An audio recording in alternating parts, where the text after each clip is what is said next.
Saudara-saudariku yang dikasihi Tuhan, jumpa lagi dalam Mimbar Agama Katolik.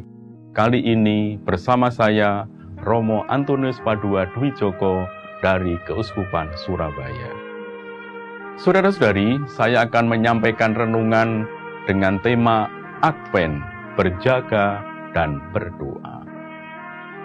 Saudara-saudari terkasih, sebelum saya menyampaikan renungan ini, marilah berdoa terlebih dahulu. Dalam nama Bapa dan Putra dan Roh Kudus. Amin. Tuhan yang Maha Baik, kami bersyukur karena Engkau menghantar kami sampai pada permulaan masa Advent ini. Engkau mengajak kami untuk merenungkan hidup kami dalam hubungannya dengan sesama terdekat, dengan sesama dalam jemaat, di tempat kerja, dan terutama hubungan kami dengan Engkau sendiri. Kami sadar bahwa masalah-masalah yang kami alami sebenarnya muncul karena kami sendiri yang kerap kali tidak selaras dengan hukum kasih-Mu. Jalan satu-satunya adalah bertobat, kembali kepadamu. Berilah kami kesadaran bahwa sekalipun hidup kami di dunia ini selalu dalam bayang-bayang dosa yang terus menyertai kami, namun rahmat-Mu pun mengikuti kami, dan Engkau selalu siap menolong kami.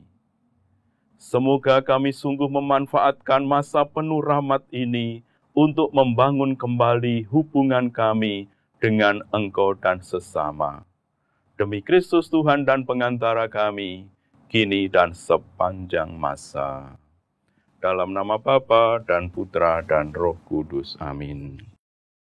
Saudara-saudara terkasih, sekarang marilah kita mendengarkan bacaan yang diambil dari Injil Lukas, bab 34 sampai dengan 36. Pada waktu itu, Yesus berkata kepada murid-muridnya, "Jagalah dirimu, jangan sampai hatimu syarat dengan pesta pora dan kemabukan, serta kepentingan-kepentingan duniawi. Dan janganlah sampai hari Tuhan tiba-tiba datang, jatuh ke atas dirimu seperti suatu jerat. Sebab ia akan menimpa semua penduduk bumi ini.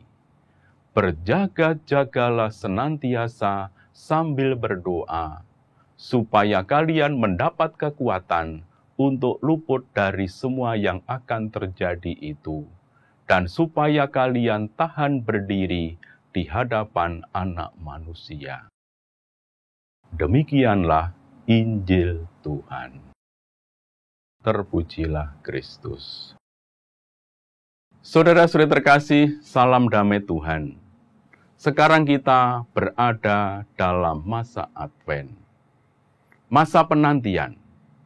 Masa Advent berarti masa di mana Tuhan secara istimewa datang mencari, datang mengunjungi kita masing-masing, dan menunjukkan cinta kasih-Nya.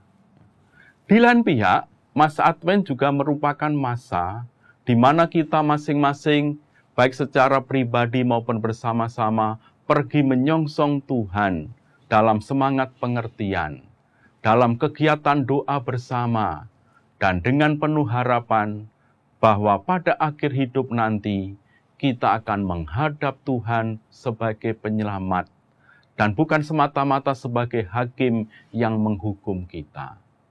Nah, aspek inilah yang akan kita renungkan bersama. Masa Advent mengingatkan kita akan masa depan, yaitu karya penyelamatan Kristus masih berlanjut sampai paripurna di akhir zaman nanti. Selama kita menunggu dalam waktu yang panjang pendeknya itu relatif, kita tidak tahu kapan akhir zaman itu terjadi. Sedangkan salah satu kelemahan manusia ialah mudah bosan, mudah jenuh dalam menunggu, lalu hidupnya menjadi ngawur, menjadi tak terarah. Apalagi kerap kali kita disibukkan dengan berbagai macam masalah sehari-hari, sehingga bisa jadi kita mengalami risiko melupakan tujuan akhir hidup kita. Maka kita mohon Tuhan agar Tuhan menjadikan kita berjaga-jaga. Saudara-saudara terkasih, bacaan Injil yang baru saja kita dengarkan tadi mengingatkan kita untuk tidak menyia-nyiakan hadiah berharga dari kasih karunia Allah yang telah kita terima. Pembaptisan yang telah kita terima bukanlah jaminan bahwa kita akan tetap setia. Kita harus waspada terhadap kecenderungan-kecenderungan kita untuk melupakan tujuan akhir hidup.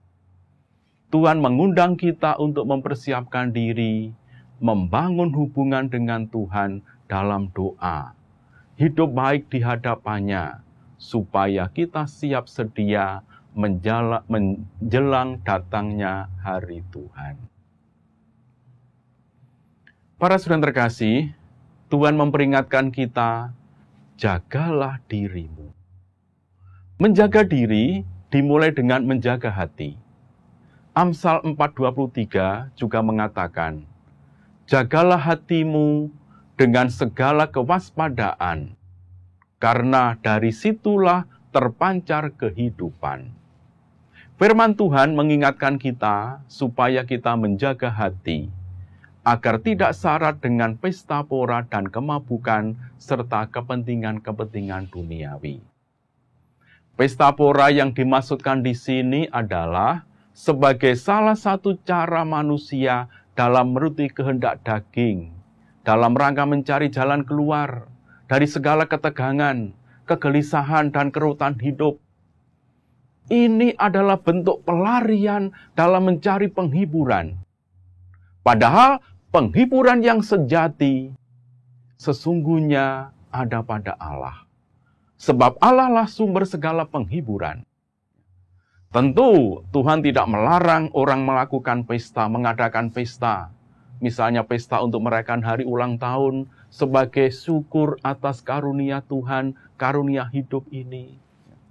Akan tetapi pesta pora yang hanya sekedar menuruti keinginan-keinginan daging tentu tidak berkenan di hadapan Tuhan.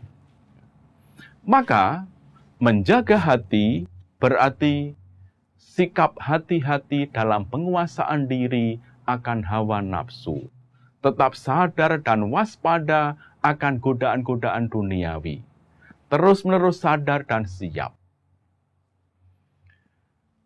Jangan sampai hatimu syarat dengan pesta pora dan kemabukan serta kepentingan-kepentingan duniawi. Syarat artinya apa? Artinya kelebihan berat, kelebihan beban. Ya.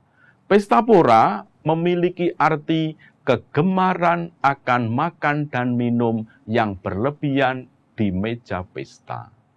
Akibatnya, badan berjalan sempoyongan, ya, mual-mual, dan tidak sadar diri. Ya. Sudah makan minum berlebihan, ditambah minum anggur misalnya, sampai mabuk, ditambah lagi pikiran yang lebih mementingkan kepentingan-kepentingan duniawi. Ya. Mementingkan kepentingan-kepentingan duniawi itu misalnya sikap hedonisme, konsumerisme, individualisme, materialisme, dan lain-lain. Hedonisme berarti pandangan yang melihat tujuan hidup yang mencari semata-mata kesenangan-kesenangan duniawi saja. Konsumerisme, hidup yang hanya ingin membeli dan berbelanja, konsumtif. Individualisme berarti pandangan hidup yang hanya mementingkan diri sendiri. Sedangkan materialisme melihat tujuan hidup yang hanya ingin mencari kebutuhan-kebutuhan materi yang fana. Nah, saudara, itu semua merupakan virus-virus pikiran dan mental yang bisa merusak manusia. Akibatnya, dari tidak menjaga hati yang hanya syarat dengan kemabukan dan kepentingan-kepentingan duniawi yang fana itu, menjadikan pikiran dan hati kita tidak peka, tidak sensitif, tidak peduli dengan hal-hal yang rohani, serta arah hidup yang semestinya kepada Tuhan. Maka hari Tuhan bisa tiba-tiba jatuh ke atas dirimu seperti jerat. Seperti halnya binatang yang terperangkap dalam jerat, atau perangkap biasanya hanya melihat sedapnya umpan dan tidak sadar lagi adanya jebakan dan secepat kilat mati terperangkap. Jangan itu terjadi kepada kita. Kita asik dengan dunia ini tanpa sadar kita sudah masuk dalam perangkap. Tragisnya, Tuhan Yesus datang, kita tidak kenal, dan akhirnya dicampakkan dalam neraka. Saudara-saudari, berjaga saja tentu saja belumlah cukup. Harus berdoa, berjaga sambil berdoa. Berdoalah untuk kekuatan dan ketahanan menghadapi godaan hidup ini, supaya kamu tahan berdiri di hadapan Anak Manusia nanti. Itulah tujuan pengajaran Tuhan Yesus tentang akhir zaman, supaya murid-muridnya tahan berdiri di hadapannya nanti ketika Dia datang sebagai hakim atas orang hidup dan mati. Itulah tujuan pengajaran Yesus, agar kita berjaga-jaga sambil berdoa, yaitu supaya kita tahan berdiri di hadapan Anak Manusia, tidak ketakutan karena kecemasan, tidak takut dan bingung, tidak terperangkap dalam jerat. Doa merupakan aspek penting dalam kehidupan kita. Orang yang selalu berdoa, hidupnya diresapi oleh kehendak Tuhan. Pikiran dan hatinya dituntun oleh Tuhan. Saat kita datang pada Tuhan dalam waktu doa-doa kita, adalah saat perjumpaan pribadi dengan Tuhan. Di sana kita akan semakin akrab dan relasi menjadi semakin intim. Hubungan yang intim dengan Tuhan adalah jalan satu-satunya bagi kita untuk memperoleh kekuatan agar luput dari semua yang akan terjadi pada hari kedatangan Tuhan. Doa juga akan membantu kita menyadari bahwa rahmat karunia sebagai anak Allah disediakan bagi kita untuk menghadapi berbagai macam kesulitan ataupun hambatan.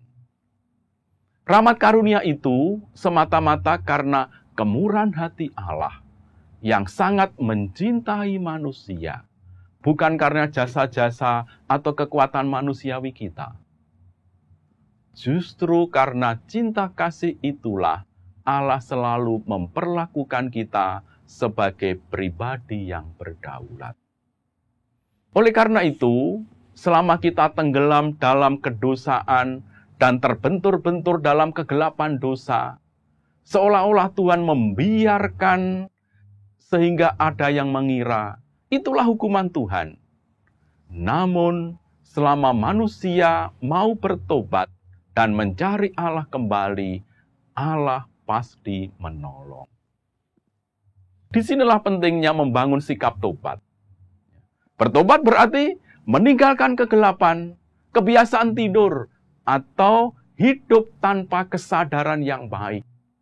Mulai mencintai terang, kebiasaan berjaga, bangun, atau hidup dalam kesadaran yang baik. Dalam keadaan sadar, orang akan menanggapi dan mengembangkan karunia-karunia dari Tuhan untuk kebaikan sesama sebagaimana dikehendaki oleh Tuhan. Karena itu, berjaga bukan berarti menunggu waktu, melainkan melaksanakan kehendak Tuhan dalam hidup sehari-hari. Agar ketika Dia datang, Ia menemukan kita dalam keadaan melakukan kehendak-Nya. Dengan demikian, seluruh hidup kita diresapi oleh semangat doa dan melaksanakan kehendak Tuhan dalam hidup harian kita. Para saudara terkasih, marilah kita menjaga hati, terus tekun dalam doa, mengerjakan setiap pekerjaan kita dengan penuh cinta. maka hidup kita merupakan pancaran kebaikan dan kasih Tuhan sendiri. Dengan demikian, kita tidak akan takut menghadapi hari kedatangan Tuhan. Sebaliknya kita siap, bahkan kita menyambutnya dengan penuh sukacita.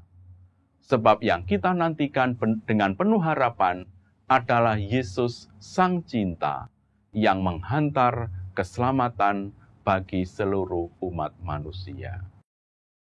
Tuhan bersamamu dan bersama rohmu. Semoga saudara sekalian dalam perlindungan berkatalah yang Maha Kuasa, Bapa dan Putra dan Roh Kudus. Amin. Saudara-saudariku yang terkasih, saya Romo Antonius Padua Dwi Joko dari Keuskupan Surabaya mengucapkan banyak terima kasih atas perhatian Anda. Sampai jumpa dan berkat Tuhan menyertai Anda kalian. Amin.